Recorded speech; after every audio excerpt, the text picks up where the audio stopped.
እና ይሄንን አሁን በቀን ጭቅጭቁ እየበዛ በመጣ ቁጥር እንግዲህ በቤተሰብም በምንም ይሄን ነገር ስላስጨረሰላት እንደዚህ ኖረች። ጨነቃት። ምን ላድርግ ብላ እኔንም ታማክረኛለች። እንዴት ነው ይሄ ነገር? አባቴን፣ እናቴን፣ ቤተሰብ ጎረቤት ሰምተው፣ ቄሶች ቤተክርስቲያን ሰምተው ይሄ ነገር ቤተክርስቲያን በቤተክርስቲያን እንትን ያልኩትን የአባቴን እናቴን አንገት አላስደፋም በማለት እኔ ራሱ ጨነቀኝ።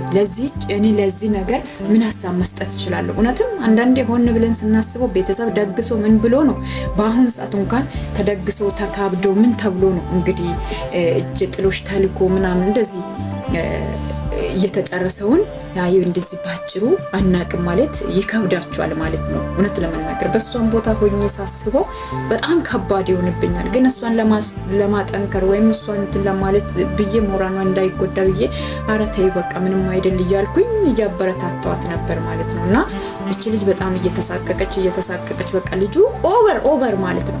እሷን እያወራት ባለው ጊዜ ባስተመጨረሻ ምን አደርጋል? በቃ መስከረም ላይ መምጣት አለብሽ አላት። መስከረም ላይ መምጣት አለብሽ ስላት ሁኔታዎቹ አልተሳካላትም፣ አልሄደችም። ይሄ ልጅ በቃ እብድ። የቤት ውስጥ አንዳንድ እቃ ማስገባች፣ ለመሄድም አንዳንድ ነገር ቤቶቹ ምናምን አስተካከለች። የተለያየ እቃዎችን ያው ባሌ ነው ብላ የምትገባ ነው ማናችንም የምናደርገው ነው። ቤቷን ምናምን ማስተካከል ጀመረች። እንደነገርኳችሁ ርቀት ገደብ አለው ማለት ነው። እውነት የሩቅ ሰው አታፍቅሩ ነው የሚለው እኔ ለምንም ነገር ማለት ነው። ምክንያቱም ቅርብ ሰው ቢሆን ያ እሷ የባሰራችሁ እቃ ወይ ገብታችሁ ሳትጭሩበታላችሁ፣ እሱ አያድርበትም በዛ እቃ ላይ፣ ሌላ ሴት አያገባበትም። እውነት ሩቅ ሲሆን አንደኛ ወጪ ያለ ብዙ ነገር አለ፣ በጣም ይከብዳቸዋል። እኔ ይሄንን ነው ሊል የሚፈልገው እና ይሄንን አሁን ምን ያደርጋል? ሌላውንም ለመጀመሪያ ሌላ ፍቅረኛ ነበረችው እችኛዋንም ነይ መስከረም ላይ ይላታል። እሷ ደግሞ ስላልተሳካላት እግዚአብሔር በመወዳትና በመረዳት መንገድ አልሄደችም። እችኛ ባስገባችው እቃ ደግሞ ያችኛውን ሌላኛውን ሴት ደግሞ አይኔ አንቺንም ማግባት ይፈልጋለሁ፣ አንቺንም ላገባሽ ነው፣ ነይ መስከረም ላይ ነይ፣ ይሄው ቤት ውስጥ ሁሉንም ነገር አሟልቻለሁ፣ ሶፋ ገዝቻለሁ፣ አልጋ ገዝቻለሁ፣ ቤት ውስጥ ሙሉ እቃ አሟልቻለሁ፣ ቤት ብዙ ማቴሪያል ሙሉ በሙሉ አሟልቻለሁ ይላታል። እኔ ለትዳር ዝግጁ ነኝ፣ ስራ የለውም ምን የለውም፣ ይሄን ያሟላ በማገንዘብ በጓደኛዬ ገንዘብ ማለት ነው። እና ይሄንን እያደረገች አንድ እያለች ያው ስለዚህ ልትሄድ ነው እንግዲህ። በዚህ ነገር የተጨረሰው ነገር እንደዚህ ይሆናል ብለንም እኛም አልጠበቅንም። ያን ከሆነ በኋላ ነይ ይላታል። ለዛችኛውንም ነይ ይላታል። እሷንም እኔ ይሄው ያለውትኝ እሷ ደግሞ ታውቃለች፣ ያችኛው ታውቃለች ጓደኛዬ ለሱ ፍቅረኛው እንደሆነችና በዚህ ነገር እንዳለቀ እሷ ነገር እንዴት ነው እሷን እኔ አልፈልጋትም፣ ለዛችኛው እኮ ነው ሄዶ እኔ እሷን አልፈልጋትም፣ ላስታርቃቸው ከሷ ጋር ሰይጣን ይታረቃት፣ እኔ መታረቅ አልፈልግም እላታል ማለት ነው። እያወናበደ ሁለቱም ሴት በአንድ አውራል። ሁለት ሴት ይሄ የተደረሰበት በይፋ የተደረሰበት ነው፣ ግን ብዙ ሴቶች የሚያሳድድ ነው። ልጁ እኮ እንደዚህ በቃ ሞኝ ነው የሚመስለው ስታዩት ማለት ነው። ይሄን ስራ የሚሰራ አይመስላችሁም ወይ? እሱ እንደዚህ እኛም ራሱ እንደዛ ነው የምንለው። ይሄን ነገር አያደርግም፣ ይሄን ስራ አይሰራም ምን ነው የምንለው። እና ይሄንን ጥባጥቤ እያጫውታችሁ እንግዲህ ቆዩ። ግን አንድ ቀን እውነታ አይደበቅም ማለት ነው። እቺ ልጅ ኖረች፣ ዝማል። ነገሩ እየተጋነነ መጣ። ቤተሰብ መሳደብ ጀመረ። ቀስ በቀስ ከሷ አልፎ ቤተሰቦቿን መሳደብ ሲጀምር እንግዲህ እኛ ቀይ መስመራችን ምንድነው? ቤተሰብ ስነካ ነው አይደለ? እኛ ምንም እንችለዋለን፣ ምንም የትኛውንም ነገር እንወጣዋለን። ትዳር መፍቻ የሚያመጣው ምንድነው? ቀይ መስመሩ ቤተሰቦቻችን ነው። ቤተሰብን፣ እናትን፣ አባትን ምዘልፍ ከሆነ እህትን፣ ወንድምን ምናካ ከሆነ ውስጣችን አይችልም። ምክንያቱም ነገ ትዳር ውስጥ የምንገባ ይሄ ሰውዬው ይሄንን ስለሚያደርግብን፣ አያችሁ፣ ይሄንን ድርጊት ስለሚፈጽምብን እንፈራለን። ነገም ይሄ ለቤተሰብ ክብር የለውም ብለን ነው የምናስበውና ይሄንን ሴራ የሚሰሩት በነገራችን ላይ ከእናትዮም ጭምር ነው። እናቱ ራሱ እሷ ለሱ እናት ልብስ ገዝታላችሁ ባህል ልብስ ምናምን ለአባቱ ለእናቱ ትልክላቸዋለች፣ ታረግላቸዋለች። በምታረግበት ሰዓት ላይ እናት ራሱ በቃ ልጄ ናት፣ አንቺ ልጄ ስሙላ አውጥቶላት ማለት ነው ልጄ ናት ብሎ መጠሯት። አሁን ላይ ግን በእንትን መታ ችግር ላይ ስትወድቅ አላቅሽም ነው። ያችኛውንም ሄዶ ሲያስተዋውቃት ይሄንን ጥባጥቤ እስኪ ትልቅ እናት ሞት መቃብር ላይ ቀርቦ ሞት እንትን ላይ ያሉት እናት ይሄን ስራ ይሰራሉ አትሉም? እስኪ የሱንም ነገር ተውት። እናት ትልቅ እናት ናቸው። እንግዲህ የእድሜ ባለጸጋ ናቸው እና እሳቸው ምን ያደርጋሉ? ያችኛውንም ሄዶ ከእናቱ ጋር አስተዋውቃቸዋል ማለት ነው። እችኛው እንግዲህ በሽማግሌ አልቆ በቤተ ክርስቲያን አልቆ ሁሉ ነገር ያለቀው ነው። ብቻ ተፈራርሞ መጋባት ብቻ ነው የቀረባቸው። ሌላ ነገር ሁሉም እቃ ሟልታለች ቤት ውስጥ ማለት ነው። ያችኛውንም ነይ ላግባሽ ነው የሚላት። አሁን እኚህ እናትም ምንድነው ሄዶ ያስተዋወቃቸው ማለት ነው። ያችኛውንም በውስጥ ያወራታል። አይ ከዛችኛው ጋር እኔ እኮ ተለይቻታለሁ፣ ለፍቅር አልፈልጋትም፣ በቃ ከሷ ጋር ያለ ነገር ቋጭተናል ይላታል። እችኛውንም ያችኛውን ማለት ነው። እችኛውንም ደግሞ እንግዲህ እሷ እንደነገርኳችሁ በቁም ነገር እንትን ያለቀው ነገር ነው። ይህ ታሪክ ይኖራልን ብለን ማንጠብቀው ሰው ነው። ሁለቱንም ጥባ ጥቤ እየተጫወተ ይኖራል። ከዛ ከዕለት አንድ ቀን በጣም በቃ የአሁን ታሪክ ነው የምነግራችሁ፣ የቆየ አይደለም። አሁን ላይ ያለው እየተፈጠረ ያለ ታሪክ ነው የምነግራችሁ። አሁን ቆዩና በቃ ነገሮች በጣም ኦቨር ሆነ ማለት ነው። ኦቨር እየሆነ ቤተሰቦቿን እየተሳደበ ምን እያለ ነገሮች በጣም ኦቨር ሆነ ማለት ነው። ኦቨር ሲሆን በቃ እየተጣሉ መለየት ደረሱ። ለመለየት ሲደርሱ ከዛ በስተመጨረሻ ስሟን በጥሩ ጊዜ ያወራችውን በየጓደኞቿ በየቤተሰቦቿ ስልክ እየተቀበለ እያንቋሸሻት እየሰደባት በጣም ብዙ ነገር መፈጠር ጀመረ ማለት ነው። እሷ ይሄን ሁሉ ሲሰድባትም ዝም ነው የምትለው። ዝም ምንም አትናገርም። ኧረ መልስ መልሽለት ለዚህ ልጅ ልኩን ንገሪው፣ ዝም ፈጣሪ መልስ መልሰው ብላ ያው በእምነቷ አክራሪ ስለነበረች መልስ አትመልስለትም። ዝም ትለዋለች። ውስጥ ለውስጥ እየሄደ ምንድነው ለጓደኞቿ እርሷ ለምታውቀው በአገልግሎትም በኩል ስለሚተዋወቁ ጓደኞቿ ስልክ ሙሉ በሙሉ ወስደው ቤተሰቦቿ ጋር እየደወለ ሁሉን ነገር ወንድሟ ጋር ምን እያለ እሷም ያልተናገረችውን ነገር ሄዶ ለቤተሰቦቿ ይናገራል፣ ለጓደኞቿ ይናገራል። የሌለው ያልዋለችው ያላደረገችው ድርጊት እንደዚህ ነው እሷን ስሟን ለማጥፋት ብሎ ማለት ነው። ይህንን ነገር ሆን ብሎ ያደርጋል። ሆን ብሎ በሚያደርግበት ሰዓት እቺ ልጅ በጣም በቃ ቻለች በቃ ጠንካራን ከመሆን የተነሳ በቃ በስተመጨረሻ እውነት ሊያሳብዳት ደረሰ ማለት ነው። ስልኩን ብሎክ አርጋን ብትወጣ ምን ብትልም በቃ የልጅ ሆን ብሎ እንትን ፈለገ ማለት ነው። በቃ ከዛ አሁን እነዚህ ቄሶች የያዙትን ነገር ቤተክርስቲያን ማለት የያዙትን ነገር መጨረስ ስላለባቸው እሷም ቤተክርስቲያን የያዘው ነገር ነው።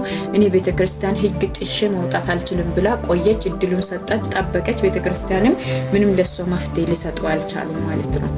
እና ነገሮች ሁሉ እንደዚህ ደረሰ። ከዛ ከደረሰ በኋላ አሁን ትንሽ ቆይተን ያለው ነገር እንትን ብለን የመጀመሪያ ፍቅረኛዋን እንትን ብለን ስልኳን ምናምን አፈላልጋ እሱ ጋር ገባችና ታውራታለች። ስታውራት የእሷ የምታለቅለው ከእሷን ገንዘብ ይወስዳል፣ ከዚህኛውን ገንዘብ ይወስዳል፣ ይበላል። ያችኛውንም ነይ ላገባሽ ነው ይላታል፣ እችኛውንም ነይ ላገባሽ ነው ይላታል። አሁን ጓደኛዬ እንግዲህ እንደነገርኳችሁ ቦታ ሩቅ ነው፣ እቃ ቤት ውስጥ አሟልታለች። የሚያልቀው ፍቅር ታሪክ ከሆነ ሽማግሌ ተልኳል። ከሱ ወይ የወጣ ወጪ ወይ ሄዶ ለእጅ ጥሎሻ ወጣ ወይ ከሷም ሄደው እንትን ካለ ትመልስ ነው የሚባለው። አሁን እሷ እምቢ እንድትልና በሷ እንትን እንድትል ይሄንን አደረገ። አሁን ይሄን ነገር ወይ ትመልስ ይባላል አይደለ? ቤተክርስቲያን የያዘው ነገር ሲሆን አሁን እንደኛ ዝም ብሎ በአለማዊ ሲሆን ዝም ብለን ራሱ ጉዳይ ብለን ከሆነ ሆነ ብለን ምንወጣለን። ግን አንደኛ አሁን ሩቅ ሰው በመሆኑ ተጫውተባት ማለት ነው እና አሁን ቤተክርስቲያን ሰውም በየሷም ቤተሰብ ቀርቦ እንትን እንዳይል በጣም ሩቅ ነው። እውነት ለመናገር ከሆነ እዛ ቦታ ላይ ዘመድ ከሌላችሁ ሰው ከሌላችሁ ሆቴል ውስጥ አድራችሁ ወጪው አስቡ። በአሁን ሰዓት አስቡ። መንገዱ እንኳን 2 ቀን መንገድ ነው የሚሆንብን ማለት ነውና የሷን ቤተሰብ ማይደርስበት ሆነ። ልጁ በቃ እንደዚህ ያስለቀሳት። አሁን ሁለተኛ ታሪክ ደግሞ ምን ተጋለጠ? ምንድነው እቺን ልጅ ሁለቱንም ያሳድዳቸዋል፣ ሁለቱንም ያስለቅሳቸዋል። ያችኛውንም እንግዲህ እንደዚህ እየጠባጥቤ እየተጫወተ አኖራቸው፣ በድብቅ አኖራቸው። ያችኛውንም ለተለይቻታለሁ፣ እቺንም እኔ አላቃትም፣ ያቺ ገና ከቆየን ተለያየን ቆየን ምናምን በማለት እንትናለ። የዚች ደግሞ በቁም ነገር ያለቀ ነው ማለት ነው። የዛችኛው ደግሞ ዝም ብሎ በአየር ላይ የሚያወሩ ናቸው ማለት ነው። እሷም አረብ ሀገር ነው፣ ሁለቱም አረብ ሀገር ነው የሚኖሩት እና በስተመጨረሻ ነገሩ ምን ላይ ሆነ መሰላችሁ? ይሄ ሁሉ ታሪክ ላጫውታችሁ የፈለኩት ሩቅ ሰው እውነት ማታቆትን ሰው አፍቅሩ። ሩቅ ሰው አታፍቅሩ አይደለም። እድል ከየት እንደሚመጣ እኛ አናቅም። ከወደድን የውጭኑን ዜጋ እናገባለን።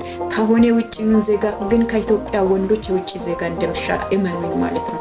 ምክንያቱም የኢትዮጵያ ወንዶች አውሪ ናቸው፣ ወሮባላ አውሪ ናቸው ማለት ነው። እና አሁን ላይ ምን ለማለት ፈልጌ ነው፣ እናንተ ተጠንቀቁ።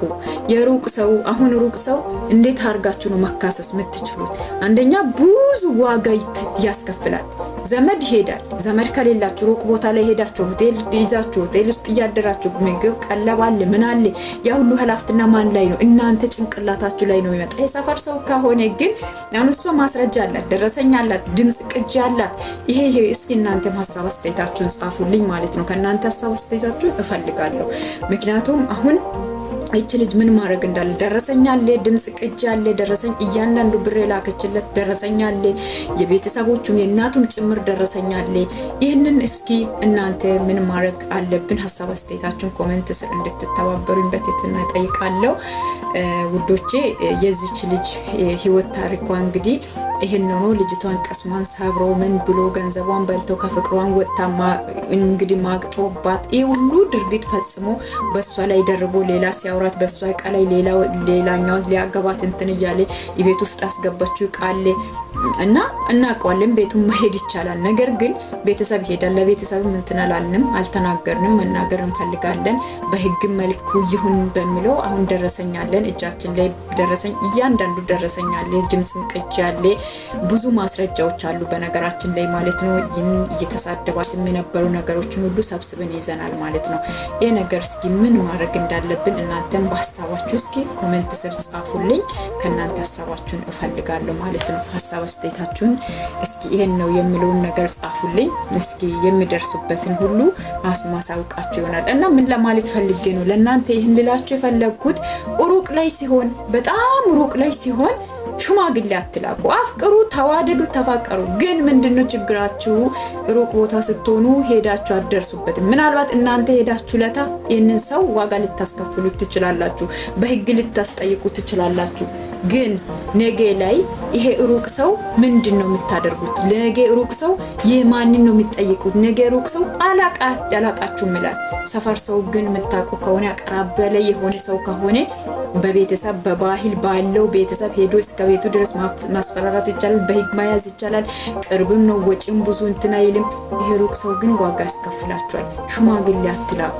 መጀመሪያ ግቡና ብር አትላኩ፣ ገንዘብ አትላኩ። ለቤተሰብ ሽምግልና አያስፈልግም። መጀመሪያ ሂዱ፣ ተነጋገሩ፣ እዩ። እዛ ሽማግሌ እኛን ሊያስተሳስረን አይችልም።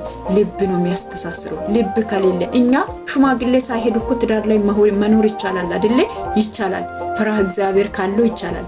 ሽማግሌ ስለኖረ ይሄው ቤተክርስቲያን እንኳን እጅ ያስገባበት ነገር ነው። ጥሶ ሄዶ ይህን ስራ ሲሰራ የነበረው መጥፎ ስራ እንኳን እዛ በአካል የሚሰራ ስንት ሴቶችን እንደሚያሳድድ ፈጣሪ ወቀው ማለት ነው።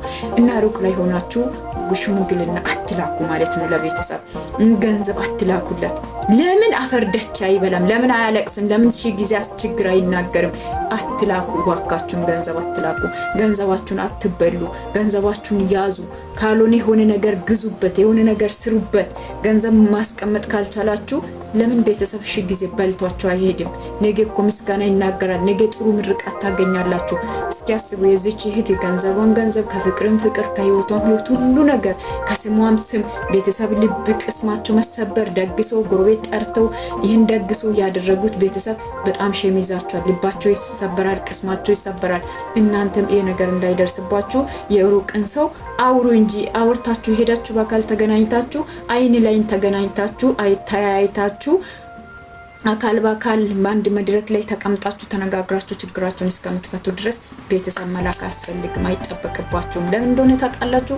ቤተሰብ ልባቸው ይሰበራል፣ እነሱም ያዝናሉ። እንደኛ አይደለም። እኛ ልንዳችሁ ላይክ ሼር በማድረግ ተባበሩ። ሰላማችሁ